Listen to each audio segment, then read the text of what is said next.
শুভ সকাল বন্ধুরা, আমার চ্যানেলে তোমাদের সবাইকে স্বাগত। দেখো সকাল সকাল উঠে সমস্ত কাজ টাজ সেরে এই ঘরে চলে আসলাম। মেয়েকে এবার ঘুম থেকে তোলাবো।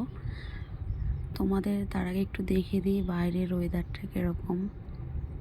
দেখো মেঘলা মেঘলা ওয়েদার, ভালোই লাগছে। রোদ ওঠেনি, ঠান্ডায় ঠান্ডায় কাজ করতে খুব ভালোই লাগলো। এবার চলো মেয়েকে একটু ঘুম থেকে তোলাই। এই দেখো আমার মেয়ে কেমন শুয়ে আছে কাঁথা চাপা দিয়ে।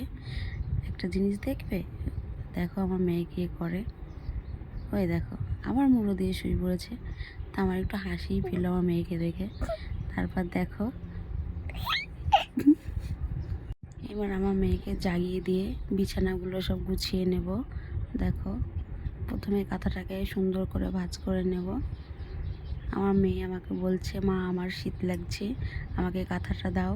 কারণ ফ্যান চলছে তো খুব জোরে জোরে, তার জন্য একটু ঠান্ডা হয়ে গেছে ঘর, যেহেতু টিনের ঘর, তাই একটু ঠান্ডা ঠান্ডা লাগছে। তাই আমার মেয়ে বলছে, মা কাঁথাটা দাও, আমি একটু গায়ে দিই। কিন্তু আমি দেখলাম অনেকটা বেলা হয়ে গেছে, আমার মেয়েকে তো খাওয়াতেও হবে, তাই না? ও ঘুমালে তো আর চলবে না। তাই সকাল সকাল ওকে ডেকে তুলিয়ে ঘর দোরগুলো সব একটু গুছিয়ে নিচ্ছি। এবার মশারিটা ভাঁজ করে গুছিয়ে রাখবো। দেখতেই পাচ্ছ আমার মেয়ে আমাকে বলছে যে মা তুমি তুলো না, মা তুমি তুলো না, তবুও আমি শুনিনি। আর এই জিনিসটা দেখছো, এইটা হলো যখন আমার মেয়ের ছুটি ছিল তখনকার। এটা কোনো জানলা নয়, এটা সম্পূর্ণ একটা টিন ছিল। গরমের জন্য এটা তোমাদের দাদাভাই টিনটাকে কেটে জানলা তৈরি করে দিয়েছে। এবার দেখতেই পাচ্ছ আমার মেয়ে আমাকে বলছে, মা তুমিও শও, খুব শীত করছে, মা তুমিও শও। কিন্তু বেলা অবধি আর শুলে চলে বলো? মেয়ে মানুষের সমস্ত কাজকর্ম করে এই বিছানাটা গোছাতে এসেছি, কিন্তু আমার মেয়ে উঠবে না। জোর করে ওকে তুলিয়ে এই দেখো ব্রাশ করাতে নিয়ে যাবে এবার। দেখো বন্ধুরা, কিন্তু এদিকে আবার আর এক সমস্যা, মেয়েকে তুলাতে না তুলাতেই দেখো ঝড় বৃষ্টি শুরু হয়ে গেছে। এবার মেয়েকে ভাত খাওয়াবো। দেখো ওই দেখো বন্ধুরা, আমার মেয়ে এবার ভাত খাবে। কিন্তু এই জিনিসটা দেখো, বৃষ্টি পড়ছে, খুব জোরে বৃষ্টি পড়ছে, বাইরে তো আর যাওয়াই হলো না, যাওয়া হলো ঘরের মধ্যে।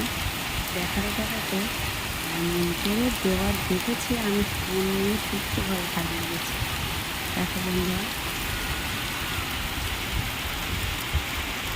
একটা আলুর ঝলকানি দেখতে পাবো তোমরা। দেখো দেখেছো কি সুন্দর ওয়েদারটা, ভালো লাগছে দেখতে। বৃষ্টি পড়ছে তার মধ্যে এত সুন্দর। দেখো তাই দেখতে পাবে।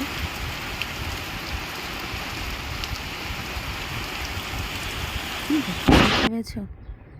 তার জন্য বাইরে তো যেতে পারবো না, তাই মেয়ে আর আমি একটু শুয়ে একটু খুনসুটি করছি। এই অবধি ব্লগটা করেছি, আর করিনি, ভালো লাগেনি। বর্ষার মধ্যে বেরোতেও ভালো লাগছে না, তা আমি ব্লগটা করছি বলে আমার মেয়ে দেখো মুখ চেপে ধরেছে। ওই দেখো বলছে, মা তুমি কথা বলবে না। তার জন্য আমার মেয়ে মুখটা চেপে ধরেছে। দেখো বন্ধুরা, বলছে মা আমি বলবো, তুমি বলবে না, হ্যাঁ, এরকম বলছে। তা বন্ধুরা, সুস্থ থেকো, ভালো থেকো। মেঘলা কালের দিনে সবাই সুস্থ ভালো থেকো। টাটা, আবারও দেখা হবে পরের ব্লগে।